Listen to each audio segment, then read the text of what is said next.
Hello students. This video is going to be about what to do once you are done with your color packet. So once you've finished the whole packet, the color wheel, the color sketches, and the color scheme worksheet, you're ready for your actual final. So today we are going to go through how to draw this sketch, which is the same way 3 times on your final. You're going to Sharpie all those lines, we're going to actually paint it, and then we're going to Sharpie it again. So the first step is to draw your sketch the same way 3 times. You want it to be as close to the same image in each square because the whole goal of this project is to see the effect that color schemes have on an image. So a monochromatic color scheme will look different than, let's say, a complementary color scheme, and it's easiest to see that effect when the image is the same. So here I am drawing my sketch, and you can either draw your entire sketch in each square, or you can draw like a bit of it in each. So I started with like the head and drew the head in each one. Or you could draw the entire scene if you want. And holy cow, I did not know I could draw this fast and accurately. Don't do that. Ha ha ha ha ha. Take your time and make sure that they are matching up as close as you can. The next step is to Sharpie all of your pencil lines. This will be easier for you to stay in the lines when you're actually painting, but don't worry if you end up covering those lines with paint because we're going to re-Sharpie it again.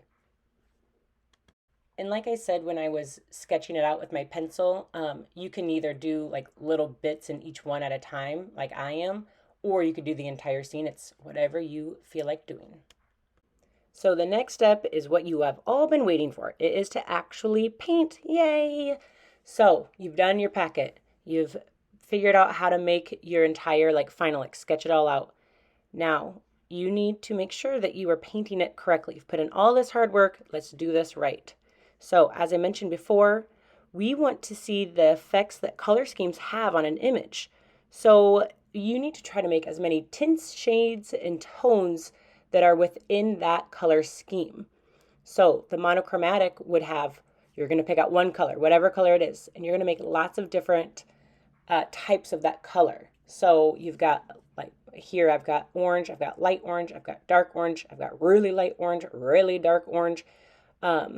So you want to make sure that you are creating that orange and then making separate piles of the same orange, like divide it out, and then add white into one, add more white into another, add some black into one, add more black, and so on. I will say, if you are mixing a monochromatic color, so any color other than the primaries, I would recommend trying to get as much of that one square done as you can, because coming back the next day and recreating that same orange is going to be really hard. I feel like some students get a little bit confused with monochromatic and analogous because let's say they choose green and then they put a green with more blue in it and then more yellow. That would make it analogous. That's not monochromatic. You need one color for monochromatic.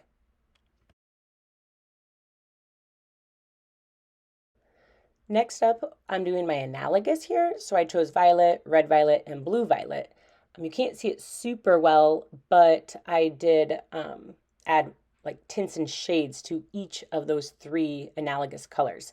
So I have light blue violet, dark blue violet, and just normal blue violet, light purple, dark purple, normal purple. So you can do lots of variations, not just the actual colors that you mixed to begin with, without like the black and white.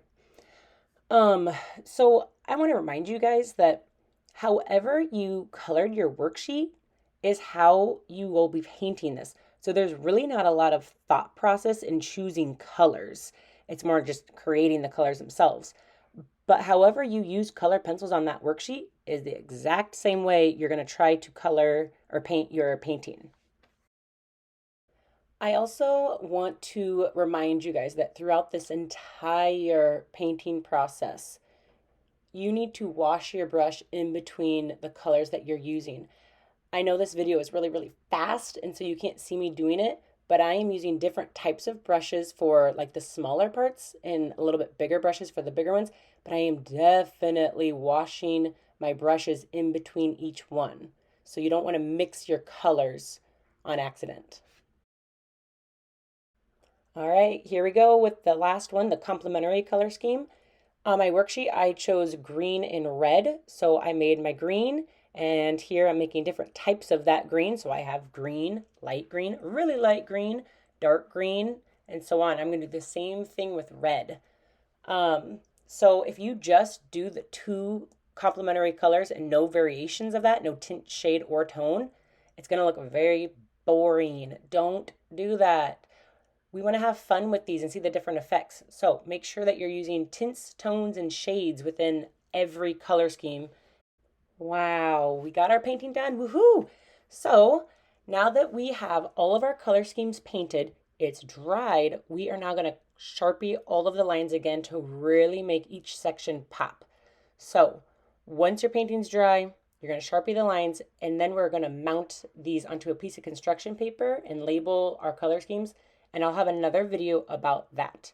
But this will get you started, and I am excited to see what you guys create. Good luck.